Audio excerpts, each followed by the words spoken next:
नमस्कार, आप देख रहे हैं मोबाइल टाइम्स ऑनलाइन। मैं हूं विश्व गौरव। पश्चिम बंगाल की राजनीतिक लड़ाई लगातार रोचक होती जा रही है। बीजेपी जहां दावा कर रही है कि उसे 200 से ज्यादा सीटें मिलेंगी, वहीं ममता बनर्जी लगातार हिंदू वोट बैंक को साधने की कोशिश में जुटी है। आखिर ये राजनीतिक परिवर्तन क्यों हो रहा है? क्यों पश्चिम बंगाल की लड़ाई हिंदू और मुस्लिम में बढ़ती जा रही है? इसके अलावा इन सारी चीजों पर बीजेपी का क्या सोचना है, इसके लिए हमारे साथ मौजूद है समीर भट्टाचार्य जी। हम उनसे समझने की कोशिश करेंगे कि आखिर क्या वजह है कि पश्चिम बंगाल की ये पूरी लड़ाई इस तरीके से बढ़ती हुई दिख रही है। समीर जी, बहुत बहुत स्वागत है आपका। सबसे पहले तो मैं ये जानना चाहूँगा कि पश्चिम बंगाल में लगातार ममता बनर्जी हिंदू वोट बैंक को साधने में जुट रही हैं। पहले वो चंडी पाठ करती हैं, फिर अपना गोत्र बताती हैं, फिर वो आज राधे राधे कर रही है। क्या लगता है आपको, इसकी क्या वजह है? देखिए, पश्चिम बंगाल की जनता कभी धर्म के आधार पर वोट देती है। तृणमूल कांग्रेस का राजनीति शुरू से डिवाइसिव रूप ले रही है। तृणमूल कांग्रेस हिंदू मुसलमान को बांटकर राजनीति करना चाहते हैं। भारतीय जनता पार्टी का राजनीति जो है वो डिसाइसिव पॉलिटिक्स है। हम धर्म के आधार पर, भाषा के आधार पर, प्रांत के आधार पर वोटर विभाजन नहीं कर रहे। इसलिए हम लोगों का राजनीति स्टैंड है, उससे तृणमूल फर्क है। वो कोशिश पे जुटे हुए हैं, लेकिन पश्चिम बंगाल की जनता का सामने ये साफ है। नंदीग्राम चुनाव हो जाने का बाद इस चुनाव का नतीजा क्या आने वाला है और उसी के हिसाब से जनता वोट कर रही है। तृणमूल कांग्रेस से अपना जो संविधानिक आविष्कार है उसी का निर्माण जाना है। इसके अलावा पिछले 10 सालों से टीएमसी का शासन रहा है यहाँ पश्चिम बंगाल में। आपको क्या लगता है कि ऐसे कौन से मुद्दे हैं जिन पर सबसे ज्यादा काम करने की जरूरत पड़ेगी अगर बीजेपी सत्ता में आती है तो? देखिए, पश्चिम बंगाल का जो लॉ एंड ऑर्डर सिचुएशन है उसमें सुधार लाना पड़ेगा। जो एडमिनिस्ट्रेशन है वो टोटली पॉलिटिसाइज हो गया, उसमें सुधार लाना पड़ेगा। दुर्भाग्य विषय यही है कि पश्चिम बंगाल का जो समाज है, society of West Bengal is totally politicise. We have to come out from it. दूसरा चीज है, वेस्ट बंगाल को इंडस्ट्री फ्रेंडली स्टेट बनाना पड़ेगा। इससे मतलब ये लेकर के हम लोग आगे बढ़ रहे हैं।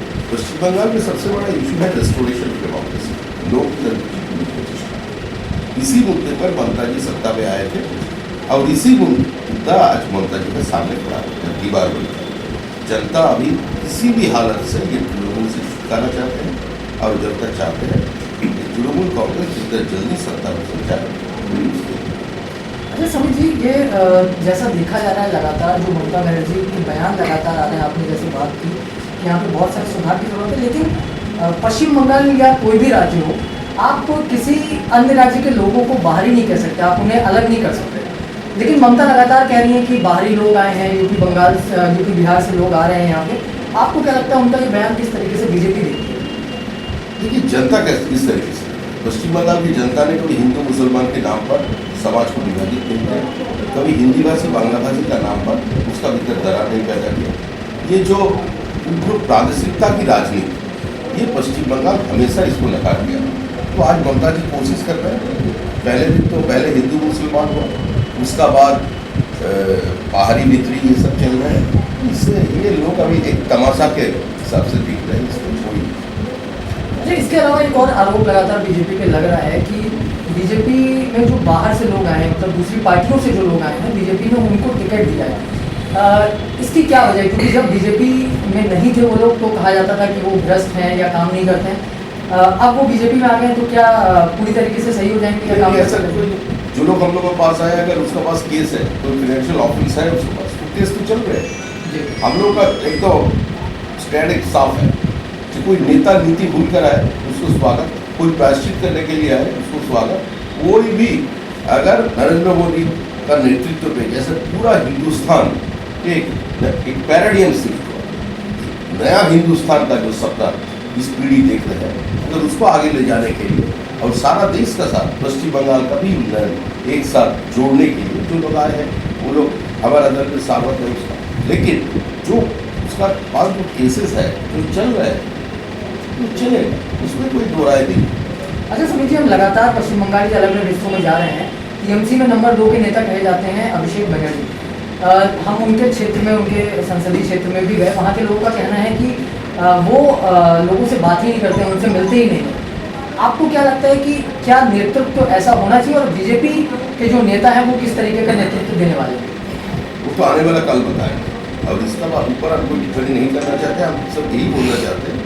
देखिए, लोकतंत्र में सबसे बड़ा चीज जो होता है वो है विपक्ष। ये जो जितना सारा आइन सभाएं है, चाहे विधानसभा हो लोकसभा हो, ये सारे सभा जो है ये सत्ताधारी दल के लिए नहीं है, ये विपक्ष के लिए। Basic fundamental of democracy is right to dissent. इस सरकार इसका ऊपर कोई विश्वास नहीं करती। Most intolerant government in the country. और जहाँ तक साउथ 24 परगनास की बात है, उसमें 94% पंचायत चुनाव में कोई किसी को नॉमिनेशन दाखिल करने नहीं दिया। पिछले लोकसभा में किस तरीके से उस जगह पर वोट हुआ जनता जान रहा है। उस जगह में भारतीय जनता पार्टी का कई कार्यकर्ता को खून हुआ। भारतीय जनता पार्टी का कई नेता समस्थल में जाने का समय उसको तोड़फोड़ किया गया, उसको सारे नॉमिनेशन छीन लिए गए। ऐसा बहुत सारे घटनाएं गुजर गए।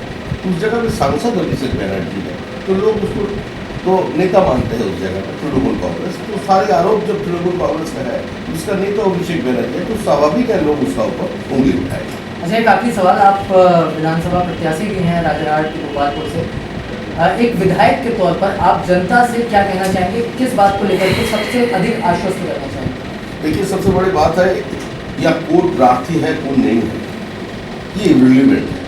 आज पश्चिम बंगाल की जनता 44 साल का बाद केंद्र में जो सरकार और राज्य में जो सरकार है, उसको एक ही पार्टी उसको नेतृत्व देगा, ऐसा सिचुएशन है।